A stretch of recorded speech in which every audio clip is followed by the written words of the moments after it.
नमस्कार दोस्तों, मैं MS वर्मा अपने YouTube चैनल क्राइम डायरी 9 पर एक रियल स्टोरी लेकर के आपके सामने फिर उपस्थित हुआ हूँ। कहते हैं कि सैया भये कोतवाल तो अब डर काहे का, लेकिन जब महिला कह सकती है सैया भये कोतवाल तो अब डर काहे का, और जो सैया ही कोतवाल गलती करे तो वो फिर कैसे डरेगा और किसको डरेगा।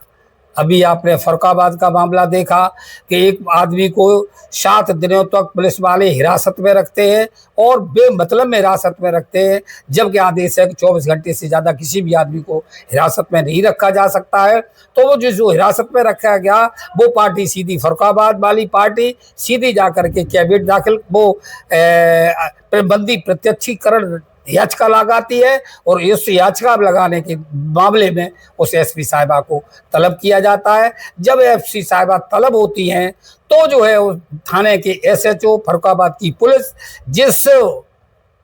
जिस वकील ने ये एक डरवाई थी, हैबियस कार्प्स जो डलवाया था, बंदी प्रत्यक्षीकरण डलवाई थी, उसके घर पे जाते, उसके घर पे जाने के बाद उसके घर को तोड़ फोड़ कर देते हैं और जो है तोड़ फोड़ करते हैं, CCTV कैमरा AC वगैरह सब तोड़ डालते हैं। जब ये मामला पुलिस द्वारा लिखवाया जाता है, पुलिस लिखवाती बंदी उस लड़की से यादव से लिखवाती है कि पुलिस ने मुझे बड़े आराम से रखा, हरेसमेंट नहीं किया, खाना खिलाया, चाय पिलाई, तमाम बातें उस पर लिखवा लेते, जिससे और ये भी लिखवाते हैं कि हम किसी भी अदालत में नहीं जाएंगे। लेकिन वो लड़की मानती नहीं है, यादव है, वो मानती नहीं, वह सीधा हाई कोर्ट में जाती है अपने रिश्तेदारों के माध्यम से। वो जो है बंदी प्रत्यक्षीकरण याचिका डालते हैं। याचिका जब डालते हैं तो जो है उनको तलब किया जाता है, उसमें शपथ पत्र मांगा जाता है। SSP वो जो लिखा हुआ था शपथ पत्र वो दाखिल कर देती कि मुझे आराम से रखा, मुझे कोई रेस्पेक्ट नहीं किया, मुझे चाय भी पिलाई, मुझे पानी भी पिलाया, मुझे कुछ नहीं किया। लेकिन हाई कोर्ट होता है, जज हैं, जज मुनीर हैं, संजीव की वो कोर्ट है, मानडी कोर्ट है, उसमें जो है उनका वो नहीं माना जाता। जब नहीं माना जाता तो आदेश दिया जाता है का ससुराल आइए। जब ये ससुराल जा रहे होते हैं तो वो वकील का जो घर टूटा गया है वो वहां पहुंच रहे होते हैं, पुलिस वाले वहां हाई कोर्ट में भी खड़े होते हैं। मामला देखिए, हाई कोर्ट में खड़े होते हैं और हाई कोर्ट के द्वार पर ही उन बाप और बेटा अवधेश कुमार मिश्रा को अरेस्ट कर लिया जाता है। और जब अरेस्ट कर लिया जाता किसी तरह से वो फोन करते अपने वकील रिश्तेदार को बताते हैं, तो वो बताते हैं जज साहब से, वो जो हाई कोर्ट के वकील हैं वो जज को बताते हैं, जज मुनीर को, संजीव कुमार को, साहब पुलिस वालों ने ये भी अत्याचार किया, ये तो मामला है ही, उसके अलावा जो इनके वकील हैं उनको भी घर में तोड़फोड़ की है, यहाँ आ रहे थे, उन्हें जो है गिरफ्तार कर लिया है। तो जज वहाँ नाराज हो जाते हैं और नाराज होने के बाद आदेश देते हैं कि जो SP हैं उनको हिरासत में लिया जाए।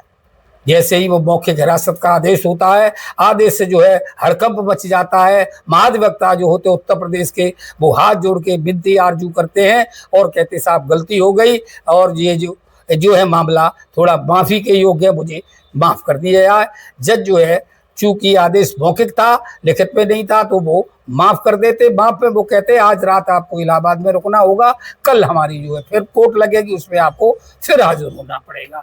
दोस्तों हाजिर होते हैं, लेकिन ये मामला जो है माफ़ीनामा में छोड़ दिया जाता, रफा दफा कर दिया जाता है। ये पुलिस की करतूत है।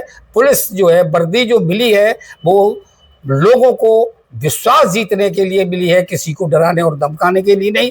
ये मामला फिर भी जो आज है वो इसी पे आधारित है कि सैया भये कोतवाल तो अब डर काहे का।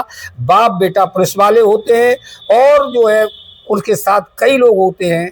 एक लड़की का अपहरण किया जाता है और उस लड़की को नोचा जाता है, खसोटा जाता है, लड़की चिल्लाती रहती है, रहम की भीख मांगती रहती है। लेकिन जो नोचने वाले दरिंदे हैं, हैवानियत करने वाले दरिंदे हैं, उन्हें डर किस बात का, क्योंकि वो उसमें पुलिस वाले होते हैं। आखिरकार को लड़की चिल्लाते चिल्लाते जब उसकी रहम की भीख मांगती है, जब वो चिल्लाती है तो जी अपने साथ जो इंजेक्शन लाए थे उसे इंजेक्शन से बेहोश कर देते हैं और फिर उसके बाद बलात्कार करते हैं, सामूहिक रेप करते हैं। और ये एक दिन नहीं करते हैं, एक दिन नहीं करते, 10 दिन नहीं करते, 1 महीना नहीं करते, ये सिलसिला 2 महीने तक लगातार जारी रहता है। अब 2 महीने के बाद जब इनका दिल भर जाता, जी भर जाता है, तो जो है इसको एक सड़क के किनारे फेंक दिया जाता है और पीड़िता और उसका परिवार इंसाफ की उम्मीद में जब पुलिस स्टेशन जाता है तो वहाँ कर जो एसएचओ है वो उन्हें और परेशान किया करते हैं। पुलिस ने जब एसएचओ के पास जाते हैं तो पुलिस ने पूरा केस ही पलट दिया और बेगनाव गांव वालों को जो है उस केस में झूठा फंसा दिया। लेकिन पीड़िता अपनी बात पर अड़ी रहती है और 23 साल की लंबी कानूनी लड़ाई लड़ने के बाद एफटीसी कोर्ट में उसका मुकदमा चलता है। एडिशनल डिस्ट्रिक्ट मजिस्ट्रेट या एफटीसी कोर्ट होती है और वो कोर्ट होती है अंजू राजपूत की।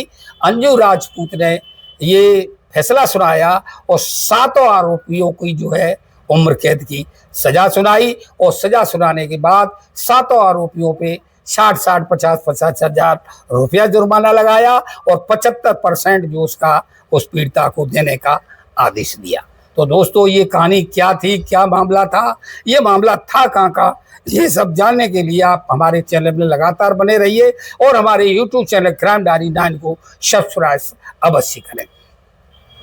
तो जो कहानी मैं सुना रहा हूँ ये उत्तर प्रदेश जिला अलीगढ़ पड़ता है। अलीगढ़ जिला में एक कस्बा पड़ता है, एक जगह पड़ती है, वो जगह का नाम है खैर थाना क्षेत्र के अंतर्गत एक गांव होता है। उस गांव में एक लड़की जो है दलित गांव की लड़की बेटी होती है, 13 वर्ष उसकी उम्र होती है।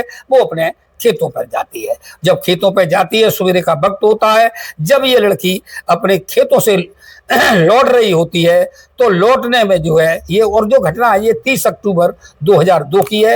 ये लड़की अपने जब गांव से उससे खेतों से लौट रही होती है तो रास्ते में इसको जो है रामेश्वर और दूसरा नाम होता है प्रकाश और तीसरा नाम होता है शाम सिंह, ये तीनों लोग मिलकर के उसको किडनैप कर लेते हैं। और जो किडनैप कर लेते हैं और उसको लाने के बाद उसको एक गाड़ी में बैठाया जाता है और जिस गाड़ी में बैठाया जाता है वो गाड़ी बीएसपी नेता की होती है और उसका नाम होता है रामेश्वर मौर्य।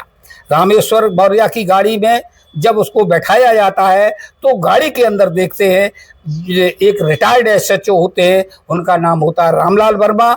उनका रामलाल वर्मा के अलावा उनका बेटा बॉबी होता है और खैर थाने के जो वर्तमान के एसएचओ हैं पुत्तूलाल वर्मा उस गाड़ी में वो भी मौजूद होते हैं।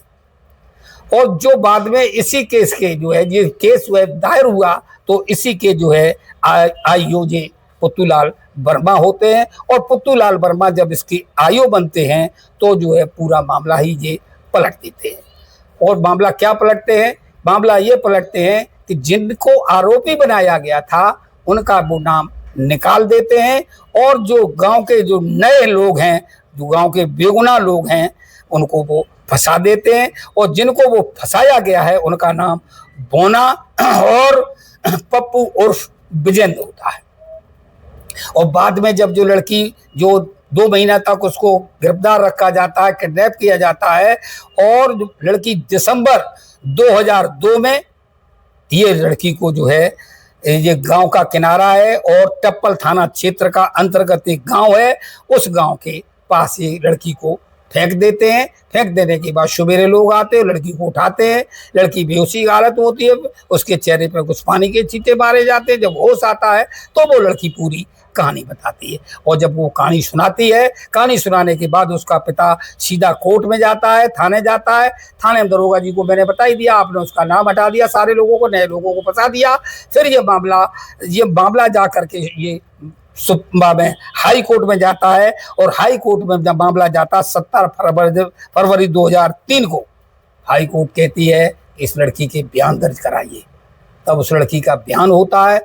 बयान होने के बाद आरोपी जो है बनाए गए, फिर उनके मामला पुलिस दर्ज करती है, तब वो मामला हाई कोर्ट जाता है। लेकिन पुलिस फिर भी मक्कारी करती है, फिर घर वाले लड़ाई लड़ते हैं और लड़ाई लड़ने के बाद सीधा वो सुप्रीम कोर्ट जाते हैं और सुप्रीम कोर्ट जाने के बाद सुप्रीम कोर्ट से आदेश करते हैं कि साहब सीबीआई की द्वारा हमारी बेटी की जांच कराई जाए, किडनैपियों को सजा दिलाई जाए। तो वहाँ से सीबीआई की जांच मंजूर हो जाती है सुप्रीम कोर्ट के द्वारा और वो सुप्रीम जो जांच करता है वो 3 स्टेजों में उसकी मतलब जांच होती है। जांच होने के बाद आरोपितों को नामित किया जाता है और नामित करने के बाद मुकदमा चलता है। 23 साल लंबी लड़ाई के बाद जो है ये 15 अक्टूबर 2025 को जो फैसला जज ने सुनाया, उस जज ने जो 7 आरोपी हैं उनको 20-20 साल की यानी आजीवन की सजा सुनाई और सजा सुनाने के बाद 60-60 हजार रुपया भी जुर्माना किया। दोस्तों, ये कहानी सुनाने का मतलब किसी को हैरान, किसी को परेशान, किसी को बदनाम करना नहीं है। सिर्फ सीधी सी बात है, हमारा काम जागरूकता फैलाना, और जागरूकता में ये आता है कि अगर आदमी हिम्मत बना ले, संघर्ष जारी रखे, तो बड़े से बड़े अधिकारी, बड़े से बड़े पुलिसकर्मी को भी सजा के दायरे में यानी न्याय के दायरे में लाया जा सकता है। जैसा फर्रुखाबाद में हुआ, जैसा अलीगढ़ टप्पल में हुआ, अन्य जगह पर जो लोग संघर्ष का रास्ता अपनाते हैं, चाहे वो पुलिस वाला हो, चाहे वो नेता हो, चाहे वो अभिनेता हो, सजा से बच नहीं सकता। तो आपको ये कहानी कैसी लगी कमेंट में जरूर बताइएगा। नमस्कार, धन्यवाद।